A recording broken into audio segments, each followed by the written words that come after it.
नमस्कार दोस्तों, स्वागत है आपका अपने चैनल स्टडी कल्चर में। और बिहार एसएससी की स्टेट सीरीज में मैं प्रैक्टिस सेट 4 लाया हूं।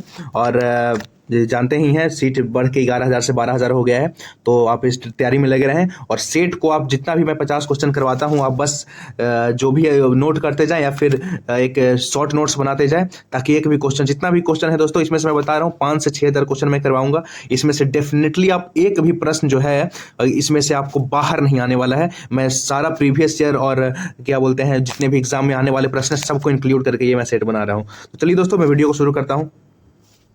भारत में पर्यावरण संरक्षण अधिनियम कब पारित हुआ था? तो भारत में जो पर्यावरण संरक्षण अधिनियम पारित हुआ था वो हुआ था 1986 में, याद रखिएगा। तो क्वेश्चन 1 का जो आंसर हो जाएगा ऑप्शन सी हो जाएगा, याद रखिएगा। अब पर्यावरण संरक्षण अधिनियम बहुत सारे आए थे पर्यावरण के में, तो उससे इंपॉर्टेंट अब कुछ प्रश्न जान लेते हैं। तो देखिए, जो पर्यावरण संरक्षण अधिनियम आया था ये तो 1986 में आया था, लेकिन एक वन संरक्षण अधिनियम आया था वो 1980 में आया था। और जल के लिए एक संरक्षण अधिनियम आया था वो 1974 में आया था। और वन्य जीव संरक्षण, एक वन मतलब वन में रहने वाले जीव का, जो वन में जो जीव जानवर रहते हैं उनके लिए एक संरक्षण अधिनियम पारित हुआ था वो 1972 में पारित हुआ था। और वायु प्रदूषण रोकथाम के लिए अधिनियम पारित हुआ था 1981 में, याद रखिएगा। और छाता अधिनियम किससे संबंधित है? तो छाता अधिनियम जो है दोस्तों वो पर्यावरण से संबंधित है, याद रखिएगा। निम्नलिखित में से कौन सा कृत्रिम परितंत्र है?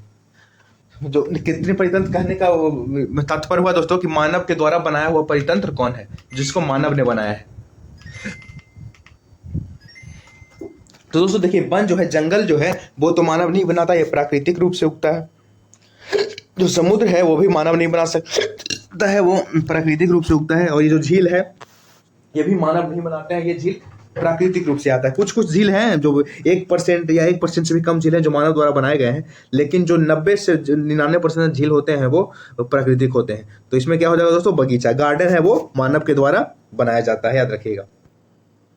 तो ऑप्शन ये क्वेश्चन 2 का जो आंसर होगा ऑप्शन डी होगा, याद रखिएगा। निम्नलिखित में से कौन सर्वाधिक ग्रीन हाउस इफेक्ट करती है दोस्तों? तो देखिए दोस्तों, यहाँ पे जो ग्रीन हाउस इफेक्ट जो सबसे ज्यादा करती है, देखिए यहाँ पे चारों जो है वो ग्रीन हाउस है, याद रखिएगा। यहाँ पे आप बहुत सारे जो लोग होंगे वो किसको मार देंगे आंसर? वो आंसर मार देंगे इसको, ओजोन को मार देंगे आंसर।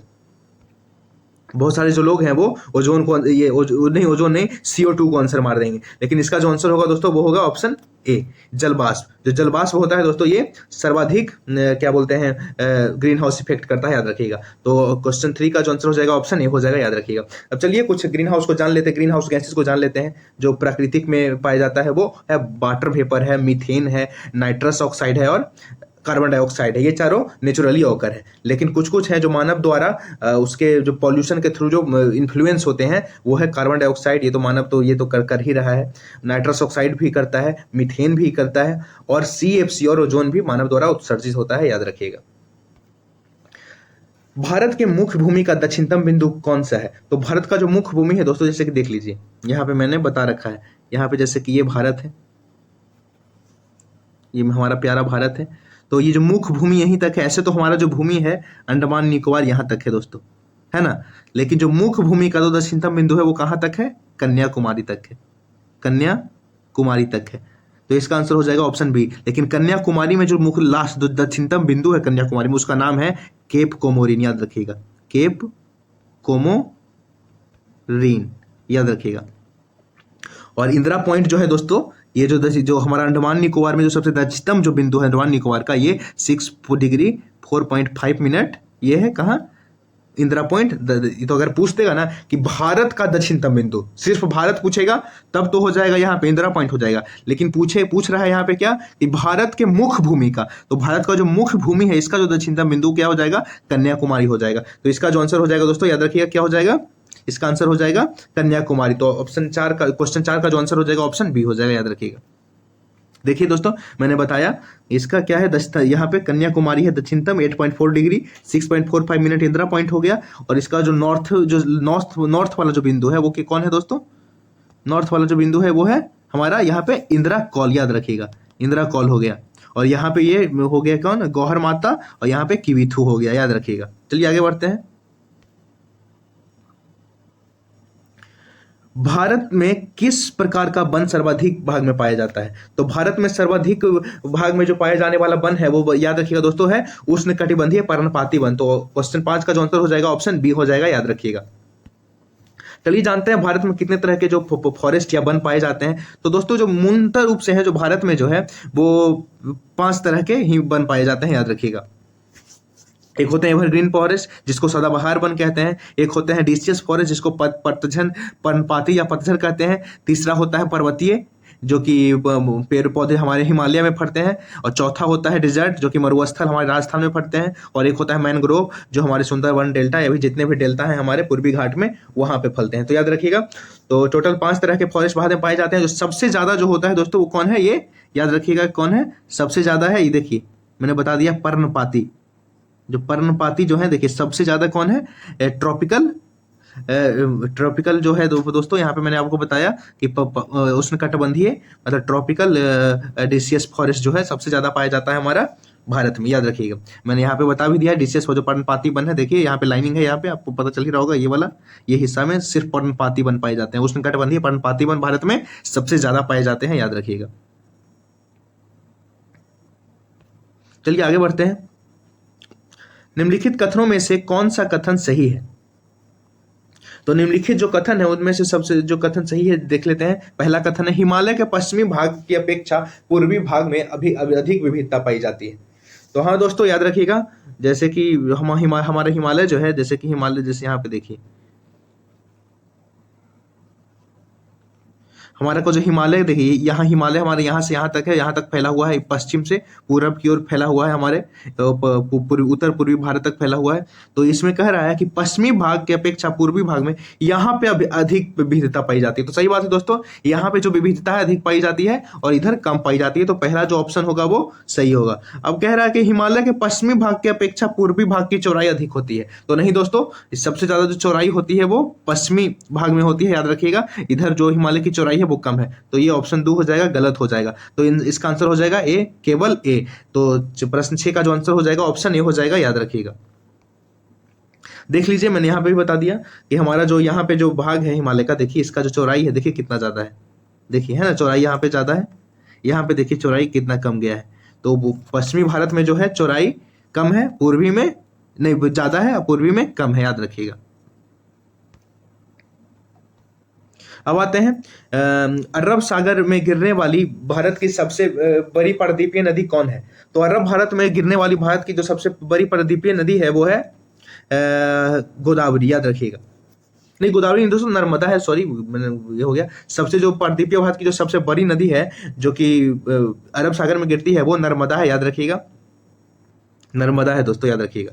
चलिए आगे बढ़ते हैं। चलिए देख लेते हैं यहाँ पे कौन कौन सी जो नदी है वो अरब सागर में गिरती है दोस्तों। लूनी नदी जो कि अब तो विलुप्त हो जाती है राजस्थान में, यह तो अब नहीं गिरती है, लेकिन पहले जब बहुत साल पहले, आज से 1000 2000 3000 साल पहले लूनी नदी भी अरब सागर में गिरती थी। साबरमती दोस्तों हो गई, नर्मदा हो गई। देखिए सबसे जो लंबा है जो अमरकंटक के मैकाल, कोई ये भी पूछ सकता है कि नर्मदा कहाँ से निकलती है, तो अमरकंटक के मैकाल पठार से नर्मदा नदी का अति होता है, उद्भव होता है। हमारी ताप्ती नदी है, मीठी नदी है, मांडवी है, जुआबरी है, जुआरी है, शरावती है, भरतपुझा है, पेरियार और पुंबा है। ये सब कहाँ गिरती हैं? अरब सागर में गिरती हैं, याद रखिएगा। चाय की खेती के लिए निम्न में से कौन सी मिट्टी सबसे उपयुक्त है? तो दोस्तों चाय की खेती के लिए जो सबसे उपयुक्त मिट्टी है दोस्तों वो होती है अम्लीय, मतलब कि एसिडिक सॉइल जो होता है दोस्तों वो चाय की खेती के लिए बहुत ही ज्यादा महत्वपूर्ण होता है। तो ऑप्शन क्वेश्चन 8 का जो आंसर हो जाएगा ऑप्शन ए हो जाएगा, याद रखिएगा।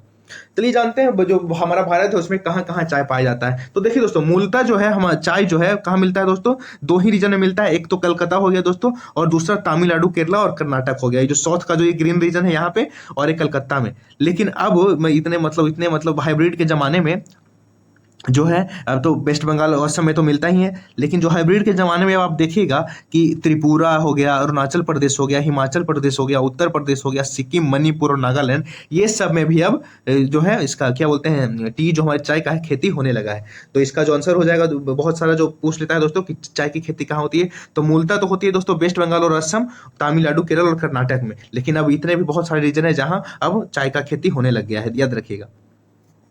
मॉनसून निर्वतन होता है, तो दोस्तों जो मॉनसून जो निर्वतन होता है, यानी कि मॉनसून जब लौटना स्टार्ट होता है तो किधर होता है दोस्तों? तो कहाँ होता है? ये उत्तर पूर्व से पश्चिमी तट, नहीं पश्चिमी तट से पूर्वी तट पे, याद रखिएगा दोस्तों। तो और ये जो हो जाएगा ऑप्शन 9 का जो आंसर हो जाएगा वो ऑप्शन क्या हो जाएगा दोस्तों? ए हो जाएगा। 9 का जो आंसर हो जाएगा वो ऑप्शन ए हो जाएगा, याद रखिएगा। सॉरी उत्तर पश्चिम से दोस्तों, यहाँ पे नहीं पश्चिम है ना, यहाँ पे एक गली में उत्तर से तो पूर्वी पूर्वी पूर्वी तट के पास आता है, यहाँ पे ये उसका आंसर हो जाएगा ये उत्तर। ये जो है ना, जैसे कि देखिए यहाँ हमारा भारत है, प्यारा भारत है, हमारा जो मानसून जो है, जो दक्षिणी पश्चिम मानसून यहाँ से ऐसे जाता है ऐसे, और ये जो हिमालय से टकरा के ऐसे मुड़ता है, और फिर देखिए उत्तर पश्चिम से इधर से लौटता है किधर, बंगाल की खाड़ी की ओर, याद रखिएगा, ऐसे लौटता है बंगाल की खाड़ी की ओर से, फिर ऐसे लौट के तमिलनाडु में आता है, और ठंड में जो है तमिलनाडु में बरसात यही मानसून करवाता है, और फिर इधर से फिर ऐसे ऐसे फिर यही जल चक्र चलता रहता है, याद रखिएगा। तो प्रश्न 9 का जो आंसर हो जाएगा वो हो जाएगा डी, यानी कि उत्तर पश्चिमी भारत से बंगाल की ओर निर्मित होता है, याद रखिएगा। तो क्वेश्चन 9 का जो आंसर हो जाएगा ऑप्शन डी हो जाएगा। वेनेजुएला की राजधानी कहाँ है? तो दोस्तों वेनेजुएला की जो राजधानी है वो कराकस है, याद रखिएगा, जो कि हमारे जो वेनेजुएला जो देश है वो दक्षिणी अमेरिका में पाई जाती है, याद रखिएगा। देखिए वेनेजुएला जो है दक्षिणी अमेरिका में पाई जाती है, इसके पूरब में गुयना है, पश्चिम में कोलंबिया है, उत्तर में जो है कैरेबियन सी है, और दक्षिण में इक्वाडोर और ब्राजील है, याद रखिएगा। वेनेजुएला का जो मुद्रा है वो है वेनेजुएला बोलीवर, याद रखिएगा, और वेनेजुएला के जो राष्ट्रपति हैं वो है निकोलस मादुरो मोरोस, याद रखिएगा। निम्नलिखित में कौन सम्मिलित नहीं है? तो दोस्तों देखिए भारत में जो चक्र आता है तूफान, जो चक्रवात, उसको भारत में चक्रवात कहलाता है, चीन में टाइफून, ऑस्ट्रेलिया में बिली बिली आता है, जितने भी साइक्लोन है उसका नाम है दोस्तों, जितने भी जो टाइप का साइक्लोन है जो जिस एरिया में आता है उसी का नाम है। तो भारत में जो साइक्लोन आते हैं उसको हम लोग चक्रवात बोलते हैं, चीन में जो साइक्लोन आता है उसको टाइफून बोलते हैं, ऑस्ट्रेलिया में जो साइक्लोन आता है उसको बिली बिली बोलते हैं, लेकिन जो अमेरिका में जो चक्रवात आता है उसको बागियो नहीं बोलते हैं, उसको क्या बोलते हैं, उसको हरिकेन बोलते हैं, हरिकेन। तो अमेरिका का क्या हो जाएगा, डी का ये गलत है, सम्मिलित नहीं है, अमेरिका कहाँ हो जाएगा, हरिकेन हो जाएगा, याद रखिएगा।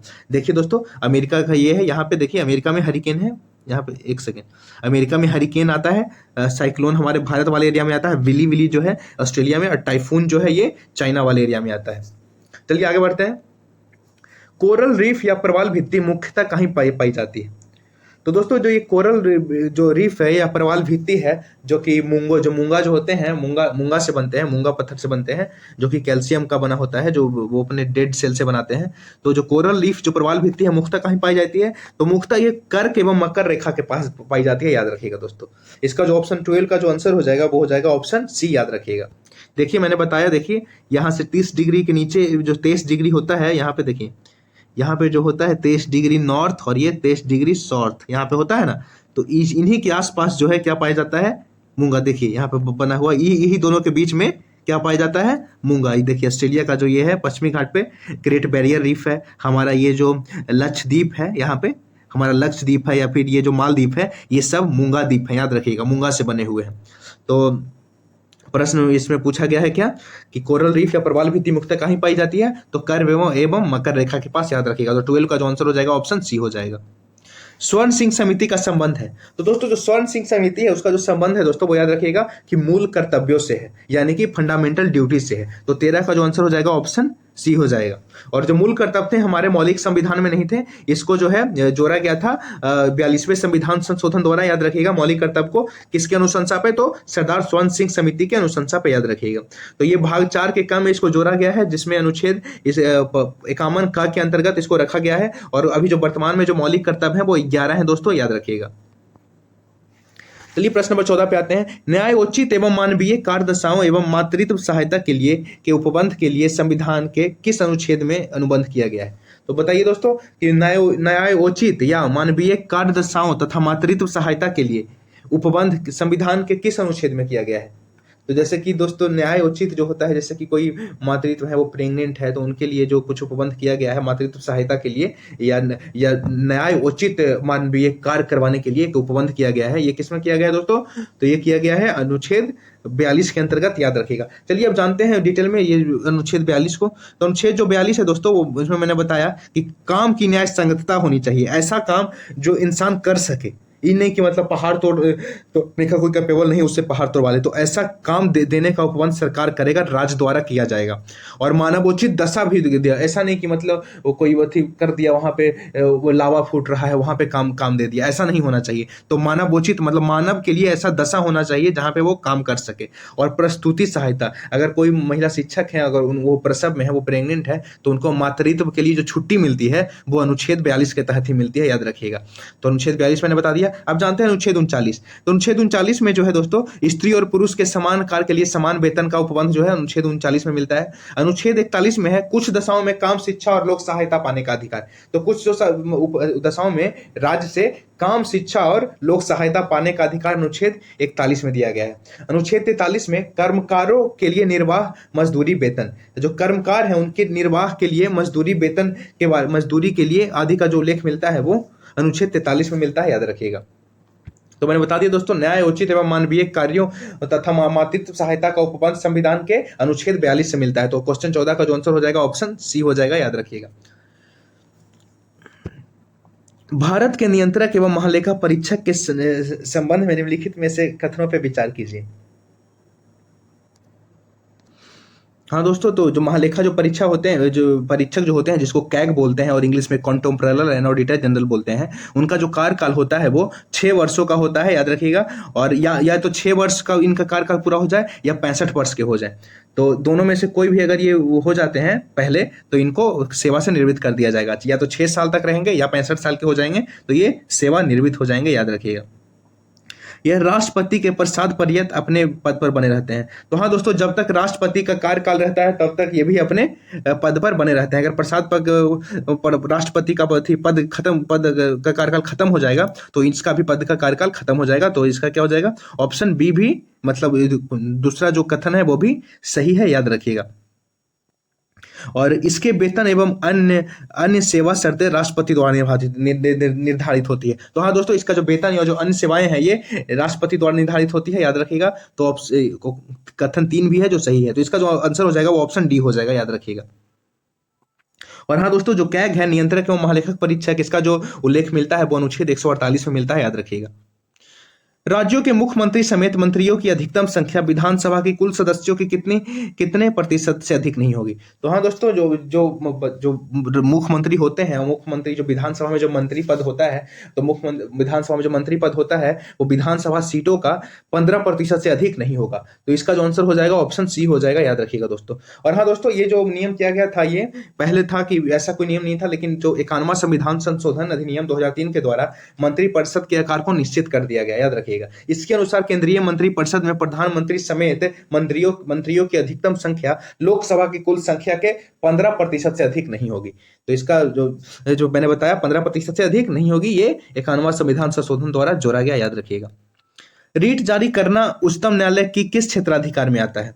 तो रीट जारी करना जो उच्चतम न्यायालय का है दोस्तों, ये न्यायाधीश क्षेत्राधिकार में आता है। तो 17 का जो आंसर हो जाएगा वो क्या हो जाएगा, बी हो जाएगा, याद रखिएगा।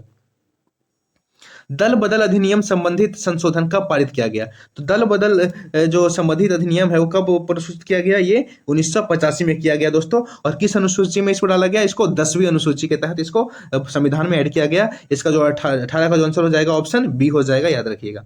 दल बदल विरोधी कानून संसद या विधानसभा सदस्यों को एक पार्टी से दूसरी पार्टी में शामिल होने पर दंडित करता है। संसद ने इसे 1985 में 10वीं अनुसूची के रूप में संविधान में जोड़ा। मैंने बताया उसका उद्देश्य दल बदलने वाले विधायकों को हितोत्साहित कर सरकार में स्थिरता लाना है, याद रखिएगा। सर्वप्रथम प्रत्यक्ष चुनाव का प्रावधान निम्नलिखित में से किस अधिनियम द्वारा किया गया। तो जो सबसे पहला जो प्रत्यक्ष रूप से चुनाव हुआ था दोस्तों, वो भारत परिषद अधिनियम 1919 के तहत हुआ था, याद रखिएगा दोस्तों। पहला जो प्रथम जो अधिनियम हुआ था वो 1919 के तहत हुआ था, याद रखिएगा।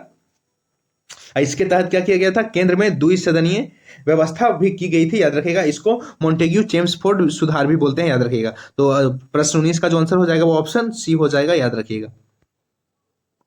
इसका आंसर क्या हो जाएगा, ऑप्शन सी। प्रधानमंत्री का राष्ट्रपति को सूचना प्रदान करने संबंधी कर्तव्य का उल्लेख। जो प्रधानमंत्री जो है वो राष्ट्रपति को सूचना प्रदान करेगा, इसका उल्लेख जो है किस अनुच्छेद में मिलता है। तो इसका जो अनुच्छेद मिलता है दोस्तों, उल्लेख वो मिलता है अनुच्छेद 78 में, याद रखिएगा। अनुच्छेद जो 78 है इसमें क्या उल्लेख मिलता है कि जो राष्ट्रपति है वो उसको प्रधानमंत्री सूचना प्रदान करेगा। चलिए आगे बढ़ते हैं। निम्नलिखित में से कौन सा देश प्रातः काल शांति भूमि मतलब लैंड ऑफ मॉर्निंग काल्म के नाम से जाना जाता है। तो प्रातः काल शांति भूमि के नाम से कौन सा देश जाना जाता है। तो ये जाना जाता है दक्षिणी कोरिया दोस्तों। तो इसका जो आंसर हो जाएगा ऑप्शन बी हो जाएगा, दक्षिणी कोरिया। विश्व जल संरक्षण दिवस कब मनाया जाता है? तो विश्व जल संरक्षण दिवस जो मनाया जाता है दोस्तों, वो 22 मार्च को मनाया जाता है, याद रखिएगा। यानी ऑप्शन 22 का जो क्वेश्चन का जो आंसर हो जाएगा ऑप्शन बी 22 मार्च हो जाएगा, याद रखिएगा।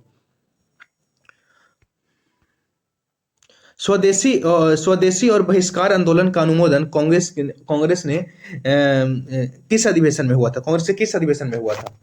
तो हाँ दोस्तों, याद रखिएगा, जो ये स्वदेशी और बहिष्कार आंदोलन का जो अनुमोदन हुआ था वो कांग्रेस के किस अधिवेशन में हुआ था? तो ये हुआ था बनारस अधिवेशन 1905 में, याद रखिएगा दोस्तों, ये अनुमोदन। लेकिन पूर्णतः रूप से जो हुआ था स्वीकृत, ये ऑप्शन थी कलकत्ता अधिवेशन 1906 में हुआ था। लेकिन इसका जो आंसर हो जाएगा ऑप्शन सी हो जाएगा, याद रखिएगा। 23 का जो आंसर होगा बनारस अधिवेशन 1905 हो जाएगा। और बनारस अधिवेशन में कौन थे? बनारस अधिवेशन में जो इसके ये थे, क्या बोलते हैं, बनारस अधिवेशन में के जो अध्यक्ष थे वो कौन थे? बाल गंगाधर तिलक थे। और कलकत्ता अधिवेशन के जो में जो अध्यक्ष थे 1906 में, वो कौन थे? दादा भाई नौरोजी थे, याद रखिएगा। चलिए आगे बढ़ते हैं। कांग्रेस के कार्यकर्ता समिति कांग्रेस की जो कार्य समिति में भारत विभाजन का प्रस्ताव कब पारित हुआ? तो कांग्रेस की जो कार्य समिति थी उसमें जो भारत विभाजन का जो प्रस्ताव पारित हुआ, ये हुआ था 14 जून 1947 को, याद रखिएगा। कब हुआ था? 14 जून 1947 को, याद रखिएगा, कि कांग्रेस की जो कार्य समिति थी उसमें भारत विभाजन का ये प्रस्तावित हुआ था कार्य, याद रखिएगा। संविधान सभा की प्रथम बैठक का आयोजन किस गवर्नर जनरल के द्वारा किया गया? तो संविधान सभा की जो प्रथम बैठक थी उसका आयोजन किस गवर्नर जनरल के द्वारा किया गया? तो ये किया गया था लॉर्ड बेबेल। यानी कि इसका क्वेश्चन 25 का जो आंसर हो जाएगा वो क्या हो जाएगा? ऑप्शन बी हो जाएगा, याद रखिएगा। लॉर्ड बेबेल के समय में संविधान सभा का प्रथम ये बैठक किया गया था। मंगल पांडे ने प्रथम भारतीय स्वतंत्रता संग्राम की शुरुआत की। इसके उपरांत ब्रिटिश सरकार द्वारा उन्हें कब फांसी दी गई? तो दोस्तों, उनको जो ब्रिटिश सम्राट द्वारा जो फांसी दी गई थी वो कब दी गई थी? ये पहले स्वतंत्रता संग्राम की शुरुआत इन्होंने ही की थी, याद रखिएगा। और इनको जो फांसी मिला था वो कब मिला था? इनको मिला था 8 अप्रैल 1857 को, याद रखिएगा। तो अब क्वेश्चन 26 का जो आंसर हो जाएगा ऑप्शन सी हो जाएगा, 8 अप्रैल 1857।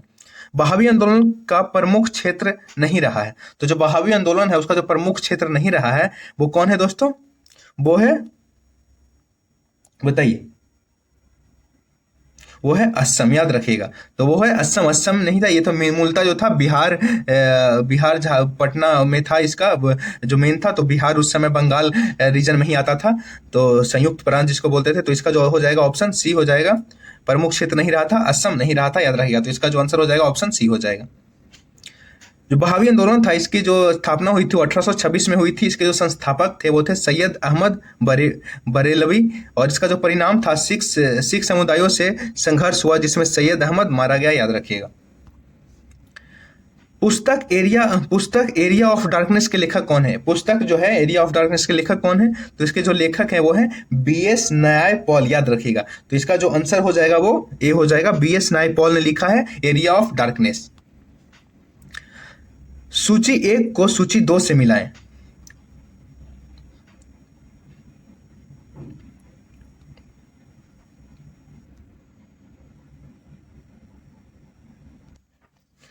बताइए दोस्तों। तो इसका देखिए, सूरत का संधि कब हुआ था दोस्तों? ये सूरत का संधि हुआ था, कब हुआ था? 1775 में हुआ था, याद रखिएगा।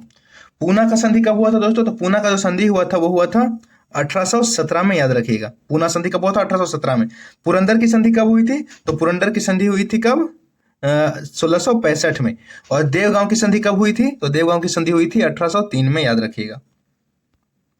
देखिए, अब जानते हैं सूरत की संधि जो हुई थी 1775 में हुई थी, वो हुई थी रघुनाथ राव, जिनको रघोबा भी बुलाया जाता था, और अंग्रेजों के बीच हुई थी, याद रखिएगा। इसमें क्या हुआ था कि अंग्रेज जो थे उन्होंने रघोबा को सैनिक सहायता देना स्वीकार कर लिया था। अंग्रेज ने युद्ध में विजय के उपरांत उसे पेशवा बनाने का वचन दिया था, जो बाद में उसको नकार भी दिया था। फिर 1817 में हुआ था पूना संधि हुआ था दोस्तों, अंग्रेजों और पेशवा के बीच। इस संधि के परिणाम स्वरूप ब्रिटिशों का नियंत्रण नर्मदा नदी के उत्तर क्षेत्र में और तुंगभद्रा नदी के दक्षिण क्षेत्र में हो गया था, और बाजीराव को भी गायकवाड़ के दावे को त्यागना पड़ा था, याद रखिएगा। फिर 1665 में क्या हुआ था? ये हुआ था, क्या बोलते हैं, पुरंदर की संधि हुई थी, जो कि छत्रपति शिवाजी के और जय सिंह के बीच में हुई थी 11 जून 1665 को। फिर जो भोसले ने 1803 में देवगांव की संधि की थी अंग्रेजों से, जो कि कटक, बालासोर और वर्धा नदी के पश्चिमी क्षेत्र पर अधिग्रहण कर लिया गया था उसके बाद। चलिए आगे बढ़ते हैं। निम्नलिखित में से किस ग्रंथ से गुप्त काल के बारे में जानकारी मिलती है? तो जो गुप्त काल के बारे में जानकारी मिलती है दोस्तों, वो मिलती है हमारे मृच्छ कटिकम से, याद रखिएगा। और मृच्छ कटिकम के जो लेखक हैं वो कौन है? वो शूद्रक है दोस्तों, याद रखिएगा। मुद्रा राक्षस किसके द्वारा लिखा गया है? विशाख दत्त द्वारा। गार्गी संहिता गार्गी द्वारा, और राज तरंगरी कलहन द्वारा लिखा गया है दोस्तों। और जो मृच्छ कटिकम है इसमें गुप्त काल का जानकारी मिलता है, याद रखिएगा। कलिंग शासक खारबेल किस धर्म के अनुयायी थे? जो कलिंग शासक खारबेल थे वो किस धर्म के अनुयायी थे? वो जैन धर्म के अनुयायी थे दोस्तों, याद रखिएगा। भीतरी स्तंभ लेख किससे संबंधित है? तो भीतरी जो स्तंभ लेख है वो स्कंद गुप्त से संबंधित है, याद रखिएगा। तो क्वेश्चन 32 का जो आंसर होगा ऑप्शन बी स्कंद गुप्त होगा, याद रखिएगा। दक्षिणी भारत में स्थित कैलाश मंदिर किस शासकों द्वारा बनाया गया था दोस्तों? तो दोस्तों ये जो दक्षिणी भारत के जो कांची में जो ये है कैलाशनाथ मंदिर है, उसको पल्लव शासकों ने बनाया था। तो 33 का जो आंसर हो जाएगा वो ऑप्शन बी हो जाएगा, याद रखिएगा। जो कांची का जो कैलाशनाथ मंदिर है उसके निर्माता कौन है? वो थे नरसिंह वर्मन द्वितीय, याद रखिएगा। कांचीपुरम में कैलाशनाथ मंदिर पल्लव काल की सबसे बड़ी स्थापत्य कला है, याद रखिएगा। कैलाशनाथ मंदिर कांचीपुरम में शिव जी का मंदिर है जिसमें आंतरिक दीवारों में चित्र के साथ मूर्ति कला है। राज सिंह पल्लव द्वारा इसे बनवाया गया था, जिन्हें नरसिंह वर्मा भी के नाम से भी जाना जाता है। तो ये भी पूछ सकता है प्रश्न में कि कैलाशनाथ मंदिर को किसने बनवाया था? तो नरसिंह वर्मन द्वितीय ने बनवाया था इसको, पल्लव शासक जो थे। सिकंदर की मृत्यु के बाद भारत में अपनी गर्दन से दास्ता का जुआ उतार फेंका, साथ ही अपने गवर्नरों की हत्या कर दी। इस मुक्ति युद्ध का नायक सेंड्रियोकोटस था। चंद्रगुप्त के विषय में यह किसने लिखा? तो ये लिखा किसने दोस्तों? तो ये लिखा था हमारे एरियन ने, याद रखिएगा। तो 34 का जो आंसर हो जाएगा वो क्या हो जाएगा? बी हो जाएगा। ध्वनि का प्रभाव मानव के मस्तिष्क में संवेदन कितने समय तक रहता है? तो ध्वनि का जो प्रभाव मानव के मस्तिष्क में रहता है वो 1/10 सेकंड तक रहता है। तो 35 का जो आंसर हो जाएगा ऑप्शन बी हो जाएगा। नेत्र में प्रवेश करने वाले प्रकाश की मात्रा का नियंत्रण निम्न में से किस अंग द्वारा किया जाता है? तो 33 का जो आंसर होगा दोस्तों वो हो जाएगा डी आइरिस। जो हमारा आइरिस जो छोटा सा रहता है काला काला, उसी के द्वारा लाइट का प्रवेश नियंत्रण होता है। ज्यादा लाइट होता है तो हमारा आंख सिकुड़ जाता है, कम लाइट होता है तो हमारा आइरिस है वो फैल जाता है। रक्त की अशुद्धियां किस अंग में जाकर छनती हैं? तो दोस्तों रक्त जो अशुद्ध रक्त है दोस्तों वो कहाँ जाके छनती हैं? तो वो छनती हैं जाके दोस्तों ब्रिक में, ब्रिक यानी कि किडनी में दोस्तों। तो इसका आंसर हो जाएगा 37 का ऑप्शन बी हो जाएगा, याद रखिएगा। रक्त का कितना प्रतिशत भाग प्लाज्मा होता है? तो रक्त का जो भाग जो प्लाज्मा होता है दोस्तों वो याद रखिएगा वो कितना होता है? 55 से 60%। 38 का जो आंसर हो जाएगा वो क्या हो जाएगा? सी हो जाएगा। एक पौधे का पुष्पम होने के लिए उत्तरदायी हार्मोन है, बताइए। तो ये हो जाएगा दोस्तों फ्लोरिजीन, याद रखिएगा। तो एक पौधे में को पुष्पम होने के लिए जो उत्तरदायी हार्मोन है वो कौन है? फ्लोरोजीन है। फ्लोरोजीन के कारण ही पौधों में फूल लगते हैं, याद रखिएगा। तो 39 का जो आंसर हो जाएगा ऑप्शन डी हो जाएगा। तो देखिए दोस्तों मैंने बताया है कि 5 प्रकार के टोटल हार्मोन होते हैं, पादप हार्मोन होते हैं। जो इसकी जो ऑक्सीन है वो वृद्धि नियंत्रण करता है। जो जेब्रिलिन है यह पौधे को लंबा करता है। और ये जो साइटोकाइनिन है ये पौधों में क्या जिनारता से रोकता है, यानी कि प्रोटीन निर्माण में सहायता करता है, याद रखिएगा। जो एब्सिसिक एसिड होती है ये वृद्धि हार्मोन इसको भी बोला जाता है, वृद्धि रोधक, इसको ज्यादा लंबे होने से रोकता है। और पत्तियां का जो विगलन होता है, मतलब पत्तियां जो झड़ती हैं उसको जो कंट्रोल करता है, पत्तियां का झड़ने को जो कंट्रोल करता है वो एब्सिसिक एसिड करता है। और एथिलीन जो है वो पकाता है, एथिलीन जो हार्मोन है वो फलों को पकाने में काम करता है। अब जान लेते हैं कि ऑक्सीन को खोज डार्विन ने किया था, फ्लोरेजेन का खोज चेलाख्यान ने किया था, जिब्रेलिन का खोज कुरोसावा ने किया था, और साइटोकाइनिन का खोज मिलर ने किया था, याद रखिएगा। अब जानते हैं इंद्रधनुष किसके कारण बनता है? तो इंद्रधनुष जो बनता है दोस्तों याद रखिएगा ये रिफ्लेक्शन और रिफ्रैक्शन दोनों के कारण, यानी कि परावर्तन और अपवर्तन दोनों के कारण बनता है। तो 40 का आंसर ऑप्शन डी हो जाएगा। एक ही पदार्थ के अणुओं के बीच कार्यकारी आकर्षण बल को क्या कहा जाता है? तो एक ही अणुओं के बीच जो कार्यकारी आकर्षण बल होता है उसको कहते हैं दोस्तों आसंजक बल, याद रखिएगा। असंजक नहीं दोस्तों, ससंजक बल बोलते हैं, मतलब कोहेसिव फोर्स इंग्लिश में आते हैं, हिंदी में हम भूल गए थे। कोहेसिव फोर्स बोलते हैं। तो 41 का जो आंसर हो जाएगा ऑप्शन डी हो जाएगा, ससंजक बल होता है दोस्तों, याद रखिएगा। तो क्या होता है इसका 41 का आंसर? जो आपस में जो अणु पे जो बल लगता है, आकर्षण बल जो लगता है उसको ससंजक बल बोलते हैं। 41 का आंसर हो जाएगा ऑप्शन डी। किस अभिक्रिया में भाग लेने वाले पदार्थ क्या कहलाते हैं? जो किसी अभिक्रिया में मान लीजिए कि देखिए जैसे कि यहाँ पे देखिए, यहाँ पे मान लीजिए H है प्लस O2 है। अब क्या बना? H2 यानी 2H2O बना। हाँ, तो ये जो बना ये दोनों क्या है? ये है रिएक्टेंट। रिएक्टेंट इसको क्या बोलते हैं? अभिकारक। तो इसका जो आंसर हो जाएगा ऑप्शन सी हो जाएगा दोस्तों, कि जो अभिक्रिया में जो भाग लेते हैं उसको क्या बोलते हैं? अभिकारक, यानी कि रिएक्टेंट बोलते हैं, याद रखिएगा। चलिए अब आते हैं क्वेश्चन नंबर 43 पे। क्षारक को जल में घोलने पे क्या मुक्त होता है? जो बेस होता है दोस्तों, यानी कि क्षार, उसको जल में घोलेंगे तो हमको क्या मिलेगा? OH माइनस मिलेगा। और एसिड को, यानी अगर अम्ल को घोलेंगे तो H प्लस आयन मिलेगा। तो 43 का जो आंसर हो जाएगा वो ऑप्शन ए हो जाएगा, याद रखिएगा, यानी कि OH माइनस निकलेगा, याद रखिएगा। नींबू के रस का पीएच मान कितना होता है? तो दोस्तों नींबू का रस का जो पीएच मान होता है ये 2.2 होता है, याद रखिएगा। 44 का जो आंसर हो जाएगा वो ऑप्शन बी हो जाएगा। बादल और वायुमंडल का तैरना किस कारण होता है? बादल और जो वायुमंडल का तैरना है वो किस कारण होता है दोस्तों? तो संयंता के कारण होता है, याद रखिएगा। तो 45 का जो आंसर हो जाएगा ऑप्शन डी हो जाएगा, याद रखिएगा। छाया में पनपने वाला, पनपने है होगा दोस्तों। छाया में पनपने वाला पनपने वाले पौधे को क्या कहते हैं? जो छाया में जो पौधा पनपता है उसको क्या बोलते हैं दोस्तों? उसको बोलते हैं सियोफाइट, याद रखिएगा। तो 46 का जो आंसर हो जाएगा ऑप्शन बी हो जाएगा। मेनरहीन अंतरराष्ट्रीय सीमा रेखा, मेनरहीन जो राष्ट्रीय अंतरराष्ट्रीय सीमा रेखा वो किन दो देशों के बीच है? तो ये है दोस्तों, याद रखिएगा, रूस और फिनलैंड के बीच है। तो 47 का जो आंसर हो जाएगा वो ऑप्शन ए हो जाएगा। जैव विविधता दिवस निम्नलिखित में से किस दिन मनाया जाता है? तो जैव विविधता दिवस है वो कब मनाया जाता है दोस्तों? ये 22 मई को मनाया जाता है। तो इसका आंसर हो जाएगा ऑप्शन सी। राष्ट्रीय खाद्य सुरक्षा मिशन NFSM की शुरुआत किस वर्ष की गई थी? तो राष्ट्रीय खाद्य सुरक्षा मिशन जो है NFSM, जिसको बोलते हैं नेशनल फूड सिक्योरिटी मिशन, इसकी शुरुआत कब की गई थी? तो इसकी शुरुआत 2007 में की गई थी। तो 49 का आंसर हो जाएगा ये 2007। अब आते हैं इस वीडियो के आखिरी प्रश्न पे। तो भारत में मुद्रास्फीति के प्राकलन का सबसे प्राचीनतम माप है। तो मुद्रास्फीति का सबसे प्राचीनतम माप है दोस्तों वो कौन सा है? तो ये है CPI, याद रखिएगा। तो 50 का जो आंसर हो जाएगा ऑप्शन सी, CPI हो जाएगा। तो इसी के साथ मैं वीडियो को रैप अप करता हूं दोस्तों, और आपको वीडियो अच्छा लगे तो प्लीज इसको शेयर, सब्सक्राइब और लाइक करें। धन्यवाद दोस्तों।